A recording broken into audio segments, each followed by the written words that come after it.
Hello, everyone, and thank you very much for joining us today. And it's good to see the Tonys out there. And we always know we get good questions when Tony's involved.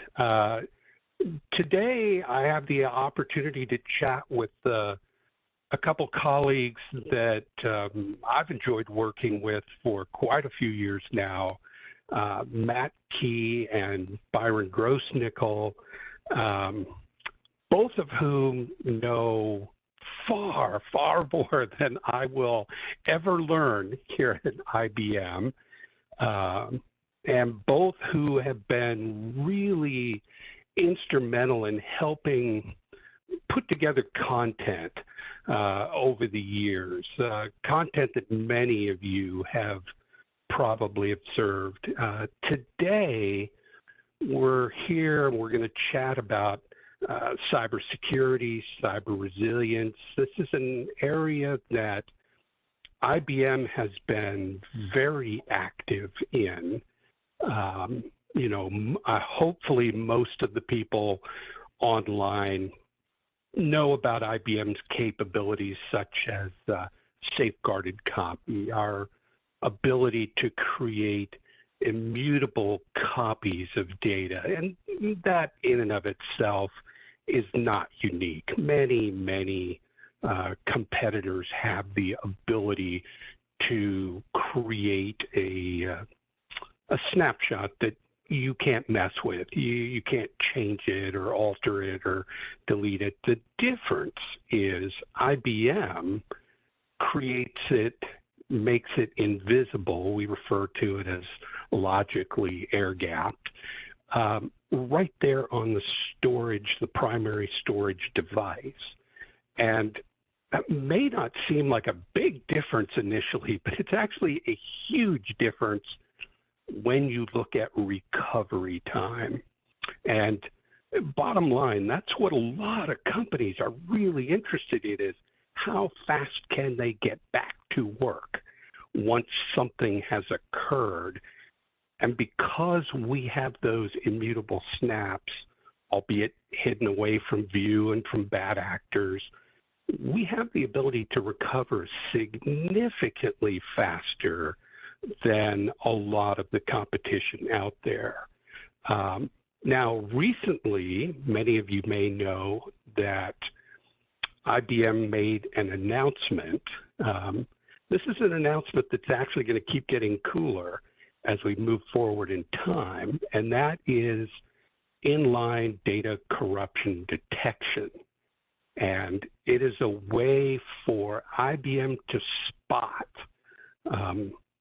unusual, unexpected, irregular behavior from data as it's coming in. And this is new and this is pretty cool. But let me go ahead and toss it over to Matt or Byron. Do either of you have anything that you'd like to chime in on regarding this theme or these recent announcements or introductions by IBM? I want to chime in, and I want to reinforce the need to do something for everybody, not just in the case from an IBM scope. IBM are offering pieces, or even the safeguarded copy and the extra the capabilities of the arrays. We have to get application and vector protection in. We simply have to be ready to react. DR is kind of standardized nowadays. We understand that disaster strikes, the UPS fails, the chiller fails, the sprinkler goes off when it's not supposed to go off. Things like that come in, and we understand these possibilities, right? And these possibilities, I'd argue, are a fraction or essentially an order of magnitude less likely to happen than a cyber-based attack. Whereas the cyber-based attack is something that we want to make sure that there's at least the application vector, and that's simply snapshots, right? We just need to have some kind of quick recovery mechanism. Doesn't matter if it's IBM, HPE, Pure, Dell, whatever. Just get some snapshots in place as your fundamental baseline, right? Because you have to understand where the essentially attack points are coming in. But even with even without this extra knowledge, there's going to be situations where we need to have quick recovery. And so the important data needs to have some kind of routine quick recovery option daily at the minimum, right? Just to say we don't have to be out. We don't have to have this C-suite discussion. Should little Bobby tables come in, right? And we end up fat fingering a drop table. It's really a case of we need to have quick recovery. It doesn't matter what the platform, just an overall standardization of practice in place. Right. So that's, I'll soapbox and say that's the first thing. The other two things are where we go the extra leg, right? So the application vector is a snapshot piece. You have control plane protection. Okay, control plane protection is where we start talking about immutable copies. We roll that in under the safeguarded copy brand, right? But taking those snapshots and making them immutable, but also kind of bearing them out in the user space. So if there's a CVE, if there's some kind of exposure that we have from an operating system perspective, and pretty much everybody in the industry runs Linux or VxWorks, some flavor of Unix on their arrays. It's pretty common to see a glibc get exposed, and then everybody in the industry has to be, day zero opportunity to address it on their arrays. I'm going to kind of cede that over to Byron here in a second about what we do about those pieces, but application vector and then control plane pieces, because the control plane is starting to become just as an opportunistic exposure as the application, because these script kiddies out there, you go out there on the dark web for 2 or 3 Bitcoin, you can pull in a script that rolls in all the other prior attack points too. It's not just one little bitty day zero vulnerability that you're buying. You're buying the capability of all.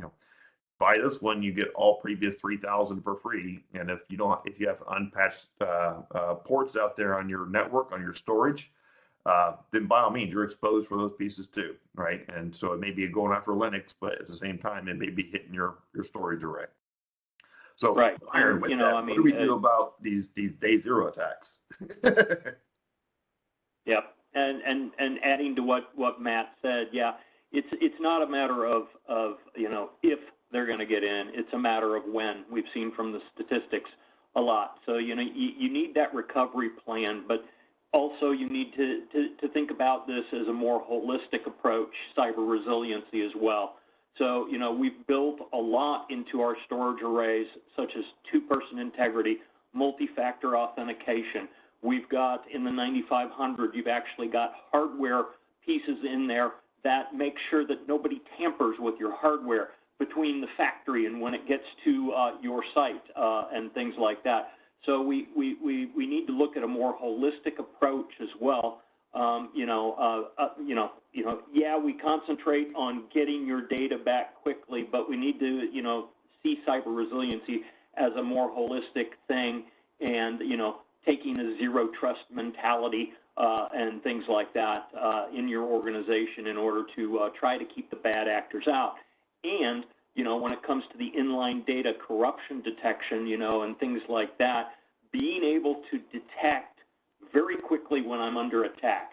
Because if I can detect that attack quickly, okay, I have a much better chance of recovering than if that bad actor is in my stuff for weeks, months, before an attack ever occurs. Hey Byron, is there something that we do in the microcode nowadays to be able to stay up to date with security? Oh yeah, okay. So we just in 8.6 we just came up with an automatic security level. We actually came out with support for TLS version 1.3, which is going to be required for the federal government customers starting in January. So now we have a TLS 1.3. We also have an automatic setting for security. So you can set it to automatic, and on this automatic setting, it will try TLS 1.3. It will fall back to TLS 1.2. But as security measures change, that automatic will, say for instance, we get TLS 1.4, okay? So when you upgrade, and the automatic and the standard level changes. It will change that standard level when you upgrade, so that you don't have to worry about your, your security falling behind. All right, Roger, I'm going to hijack. I'm going to talk about a third vector. Okay. So we talked about application vector. We talked about control plane vector, which there's also pieces that we have in code for modular security updates. Byron kind of alluded to a little bit too. So it's a case where, if there's a smaller patch, we're not waiting for a holistic firmware release to come in and update the system. We get able to do essentially micro changes to the micro code, right, and be able to address those pieces pretty lucidly. But application vector is where we get the snapshot, where we base snapshots. We get the control plane vectors, and that's where we talk about our security perimeter, but as well the immutability of this. But then we start rolling into the personnel vector. And one of the jokes that we have is keeping Nicolas Cage and all the other bad actors out. But it's certainly a case that we want to make sure that lost credential scenario, and if you lost your phone, right? If you lost your phone, you've lost multi-factor authentication. Right. And while we support multi-factor and single sign-on, all these cool pieces out there, we need to make sure that there is a segregation of launch keys, right?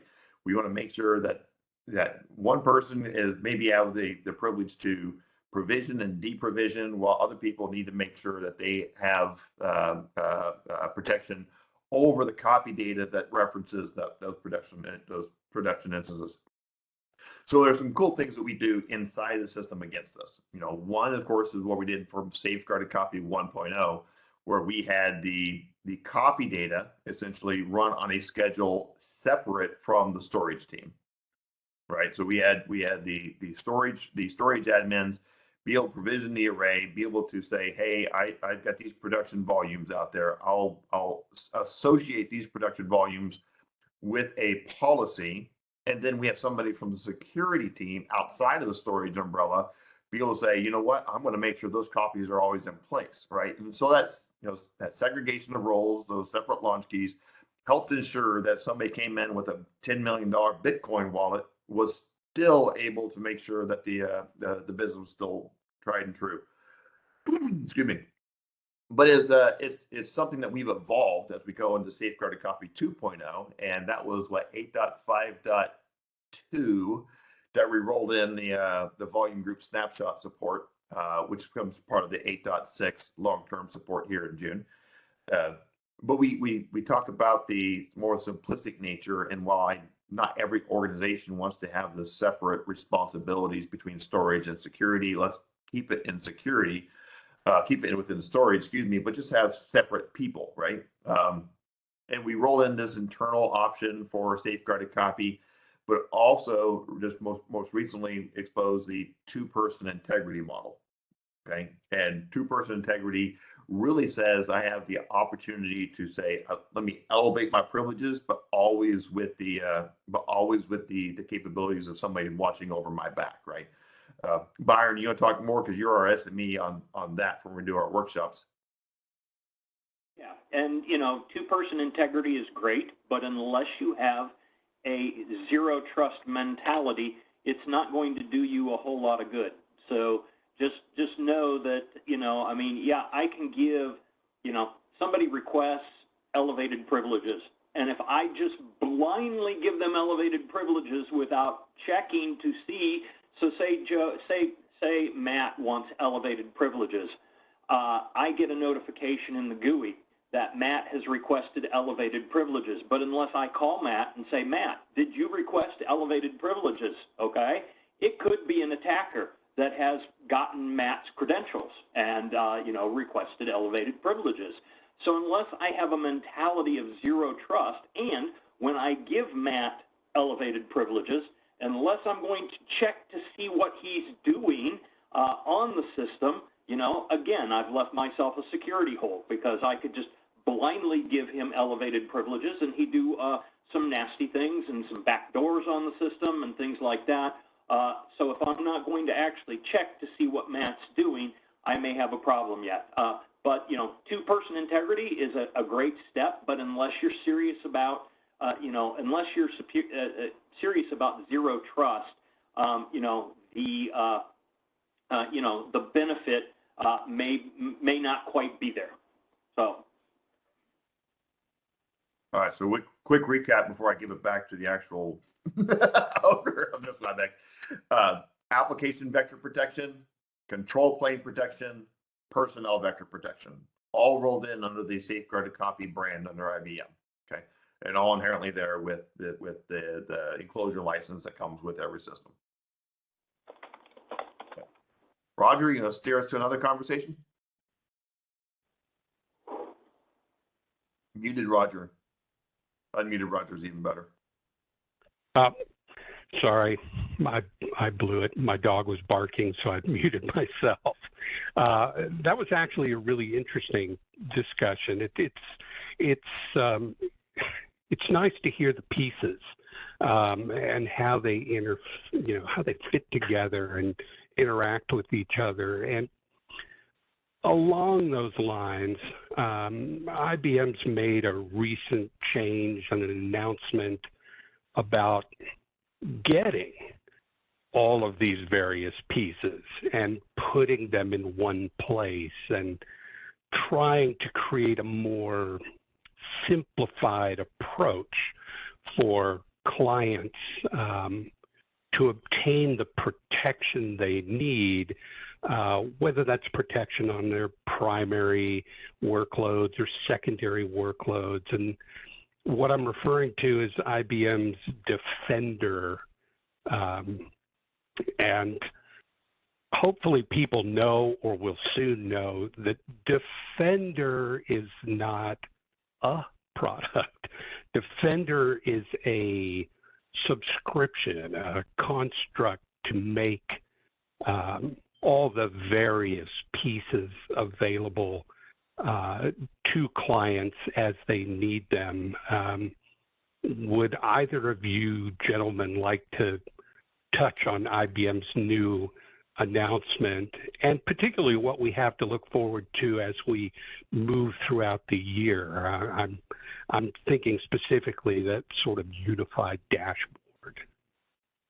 I'll pipe in 2% here.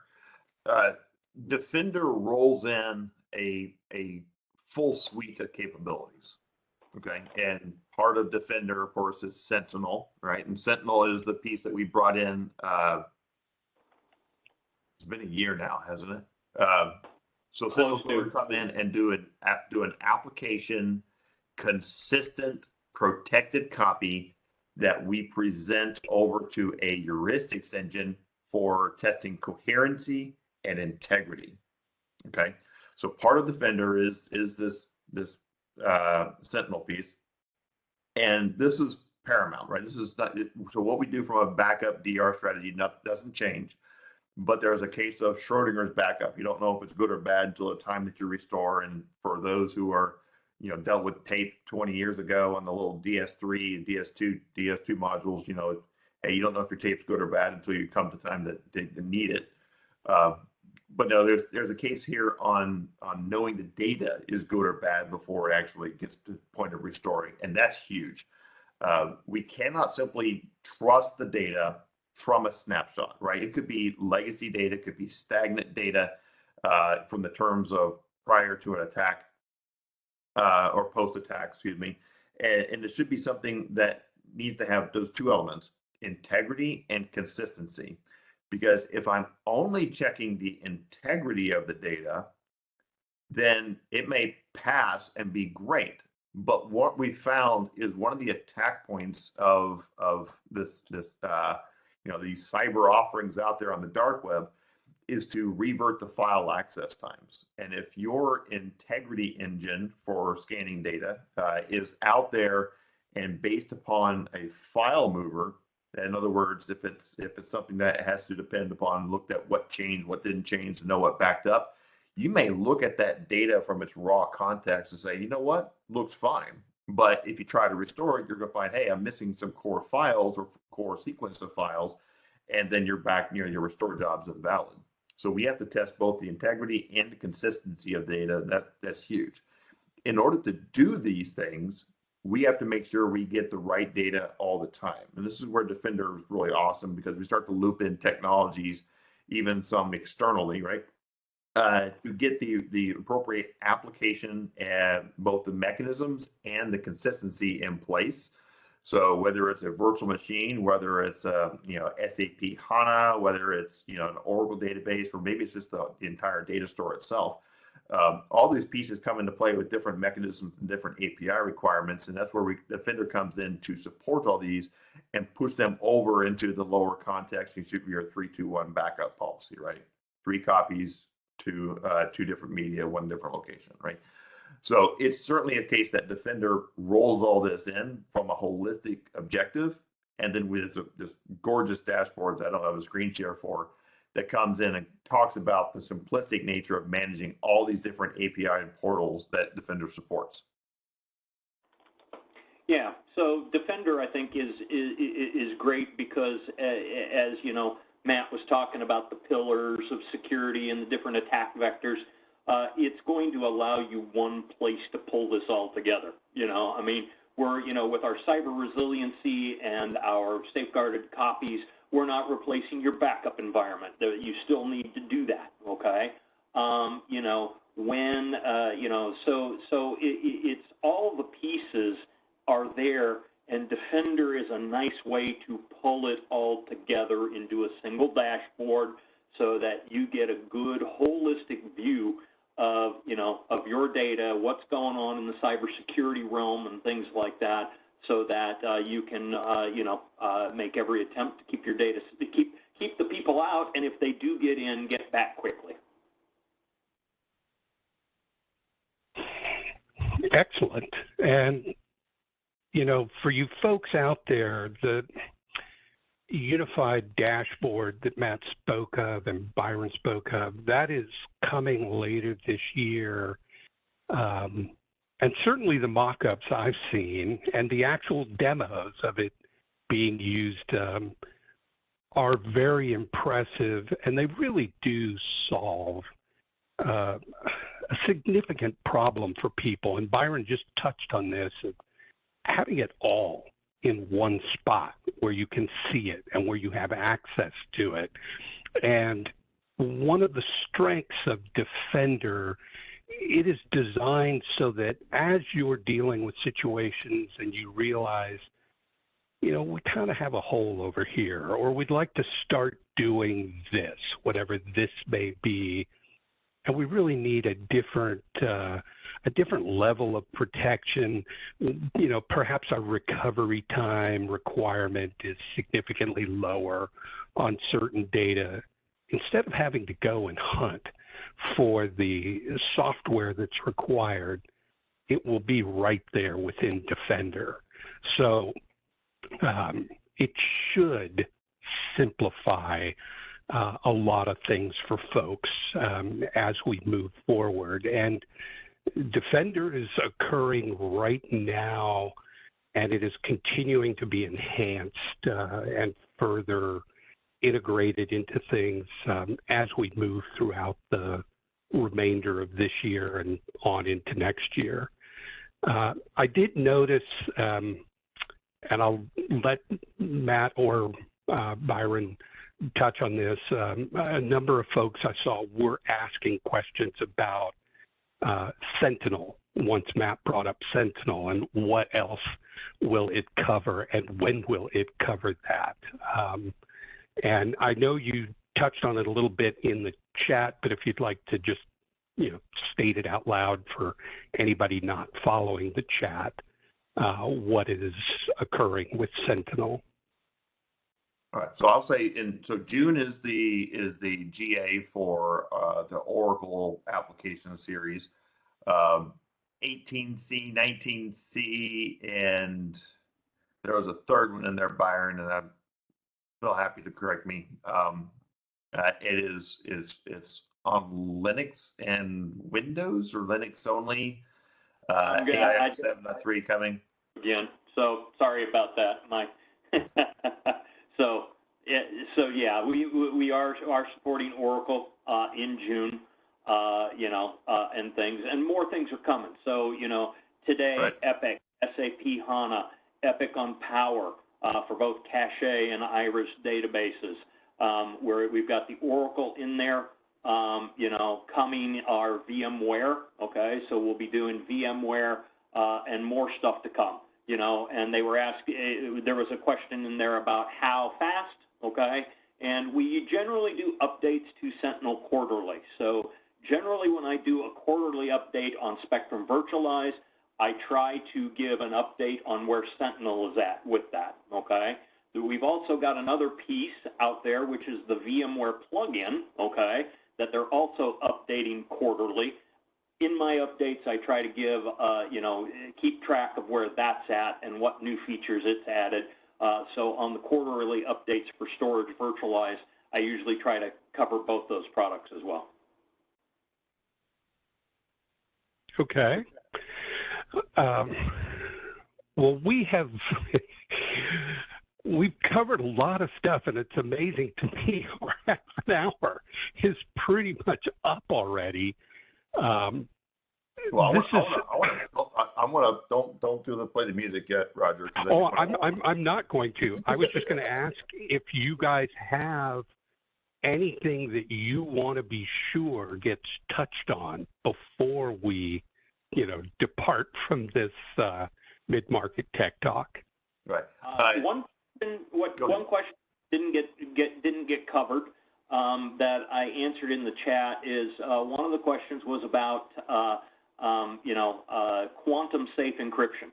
Okay, and are we looking at quantum safe encryption for the for the flash system and things like that? And the answer to that is yes. It's on the roadmap.